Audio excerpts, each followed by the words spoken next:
ఎంజీఎంలో ఒకే రోజు 40 మంది డాక్టర్లు డుమ్మాట. చూసుకోరిగా అటెండెన్స్పై ప్రశ్నిస్తున్న వరంగల్ కలెక్టర్ సత్యశారదాదేవి. రిజిస్టర్లో నెల సంతకాలు ముందే పెట్టుకున్న మరో డాక్టర్ అట. Very good. వచ్చే సంవత్సరం కూడా పెట్టపోయినావు నాయన. ఎంత మళ్ళీ గవర్నమెంట్ జీతం తీసుకుంటా ఈ దుర్మార్గులు.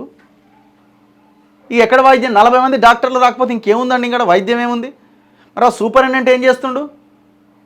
ఆ సూపరింటెండెంట్ ఏం చేస్తాడంటే 40 మంది డాక్టర్లు వాళ్ళకి ప్రైవేట్ క్లినిక్స్, ప్రైవేట్ హాస్పిటల్స్ ఉంటాయి.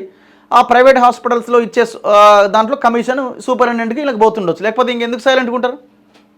ఏ ధైర్యంతో 40 మంది ఒకే రోజు డుమ్మా కొడతారు? ఇది మన హాస్పిటల్స్ పరిస్థితి. వరంగల్ కలెక్టర్ తనిఖీలో బయటపడ్డ భాగోతం. ముందస్తు సంతకాల డాక్టర్ సస్పెన్షన్పై డిఎంఈకి సిఫారసట. ఇప్పుడు ఇది ఇంత ఇంత ఇంత అవసరమా? డిఎంఈకి సిఫారసు చేసి కథా వ్యవహారం టక టక గంటల వ్యవధిలో అయిపోవాలా? అవసరమైతే ఉద్యోగాన్ని చూడబీకి పడేయండి. అసలు ఆయన డాక్టర్, దీన్నే తీసి అవతల పడేయండి. విధులకు గైర్హాజరైన సిబ్బందికి షోకాజ్ నోటీసులట. రోగుల పట్ల నిర్లక్ష్యంగా ఉన్నారని డాక్టర్లు సిబ్బందిపైన ఆగ్రహం. ఎంజీఎం సూపరింటెండెంట్ను సంజాయిషి అడిగిన కలెక్టర్ అట. ఇప్పుడు మన ఆయనకి ఎంత ముడుతున్నదో ప్రతి నెల ఆ 40 మంది డాక్టర్లు వాళ్ళ క్లినిక్లు, హాస్పిటల్ నుంచి ఈయనకి ఎంత వస్తున్నదో. ఈ ఎంజీఎం ఎప్పుడు వార్తల్లోనే ఉంటుంది. ఆ కేసీఆర్ గవర్నమెంట్లో ఐసీయూలో ఎలుకల కొరికి చచ్చిపోయింది. ఐసీయూలో ఇంతవరకు ఆ శ్రీనివాస్ అనే ఆ పాప ఆ ఫ్యామిలీకి ఇంతవరకు న్యాయం జరగలే, చనిపోయింది ఆయన. దాని తర్వాత రీసెంట్గా ఎంజీఎంలో కూడా చాలా ఇన్సిడెంట్ జరిగింది. ఈ గవర్నమెంట్ వచ్చిన తర్వాత కూడా మొన్న ఒకసారి కరెంటు పోయిందని వార్త వచ్చింది. ఇప్పుడు ఏకంగా డాక్టర్లే డుమ్మా కొడుతున్నారట. 40 మంది డాక్టర్లు ఒక రోజు లేకపోతే ఇంకా హాస్పిటల్ ఏం నడుస్తుంది? ఎక్కడ వైద్యం అందుబాటులో ఉంటుంది? అది ఎంత ఘోరంగా ఉందంటే చాలా దారుణంగా ఉంది పరిస్థితి. ఎంజీఎం ఓపీలో పేషెంట్లతో మాట్లాడుతున్న వరంగల్ కలెక్టర్ సత్యశారదాదేవి.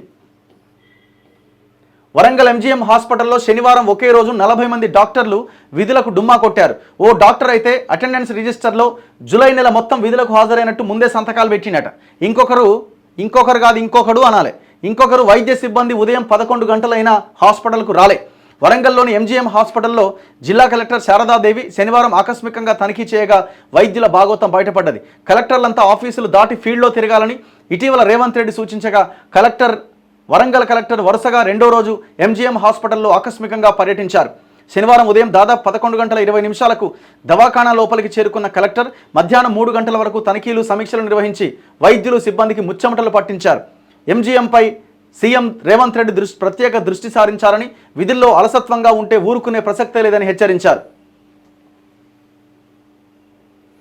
అసలు అడిగినోడేవాడా? కనీసం ఆ ప్రజలకన్నా ఇవ్వాలా?